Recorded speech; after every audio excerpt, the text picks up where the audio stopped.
गई सारी लकीर, एक ही पास जल रहे थे राजा और फकीर। तो जितना इस समाज में लोग बन जाए, यहाँ पे जाना यहीं पे है, किसी को कब्रिस्तान जाना है तो किसी को शमशान जाना है, दोनों हाथ से बटोरने में लगे हुए हैं हम लोग खाली हाथ जाने के लिए। हम लोग के समाज में ना आचार्य रजनीश थे, अब तो नहीं रहे, उनका एक बड़ा प्रचलित एक कथन था कि शमशान घाट और कब्रिस्तान अगर समाज के हमारे शहर के बीच में अगर रहता, तो अगर ऐसे बीच में रहता तो इससे लोग डेली डरते और देखते कि यही हमारा लास्टली, हमें यही आना है। बट हमारे यहाँ क्या है ना कि वो सब शहर के लास्ट में होते हैं, तो लोग को कभी कभी जाना होता है, देखना होता है, वरना अगर ये सब चीजें बीच में रहती तो लोग जरूर डरते हैं यहाँ पे।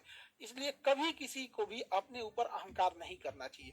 जब सोने की रावण की लंका नहीं बची, सिकंदर जैसा राजा नहीं बचा, तो हमारी आपकी क्या ही बिसात है हम लोग की। तो एक दूसरे से जब तक रहे यहाँ पर, इस पृथ्वी पर एक दूसरे से मिलजुल के रहना चाहिए। आस पड़ोस में ही से हमारी शुरुआत होती है यहाँ पर। किसी को किसी चीज पे अहंकार नहीं करना चाहिए। सबके जीवन में एक ऐसी रात आएगी जिसके बाद कोई सवेरा नहीं होगा, सबको यहाँ से जाना रहता है। इसलिए जाने से पहले एक अपने साथ एक अच्छी यादें छोड़ के जाए। हमारे साथ जो विवेकानंद हुए, एपीजे अब्दुल कलाम, अटल बिहारी वाजपेयी, ऐसे लोग हैं। अब ऐसा हम नहीं कह रहे कि सारे लोग इतने महापुरुष हो सकते हैं, जैसे ये लोग हैं पूरे देश के लोग नाम लेते हैं। एटलीस्ट इंसान उतना तो हो सकता है कि उसके मोहल्ले वाले कम से कम उसका नाम ले सके यहाँ पर। पूरे देश लेवल के लिए हर एक मानते हैं कि सब लोग विवेकानंद नहीं, सब लोग अम्बेडकर साहब जैसे नहीं हो सकते, एटलीस्ट समाज के लिए तो रोल मॉडल हो सकते हैं यहाँ पे। तो कोशिश करें हम लोग कि अपने परिवार, एटलीस्ट समाज के लिए, मोहल्ले के लिए तो रोल मॉडल बन सके हम लोग। जिंदगी को ना एक लूडो की तरह पे समझेंगे तो काफी आपको सीखने को मिलेगा। हम लोग जब लूडो खेलते हैं ना तो उम्मीद करते हैं 6 आएगा, लेकिन एक भी आता है ना तो चलना पड़ता है। जिंदगी में भी यही होता है, उम्मीदें बहुत होती हैं, थोड़ा भी मिलता है तो चलना पड़ता है हम लोग को। कई बार आप देखिएगा ना लूडो में एकदम आखिरी में जाके आप कट जाते हैं, एकदम एकदम आखिरी वाले में भी। लेकिन क्या कीजिएगा, फिर से एक नई शुरुआत करनी पड़ती है इंसान को।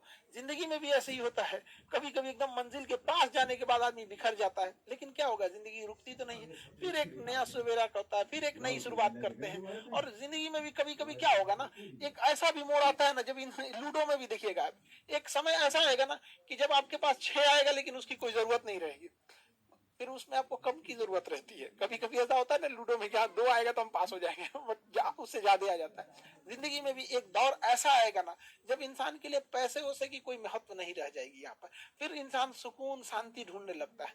तो हमें भी अपनी छोटी छोटी चीजों से सीखनी चाहिए कि बहुत चीज नहीं है ये पैसा, धन दौलत, ये सब चीज।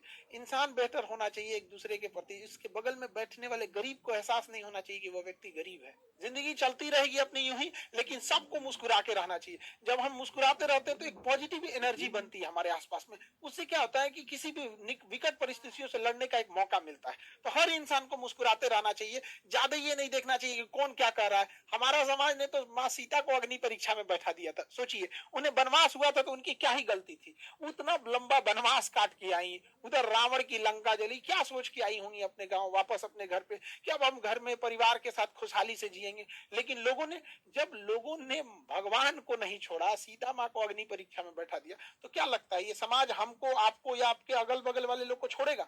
कभी नहीं छोड़ेगा यहाँ पे। और आप सभी देशवासी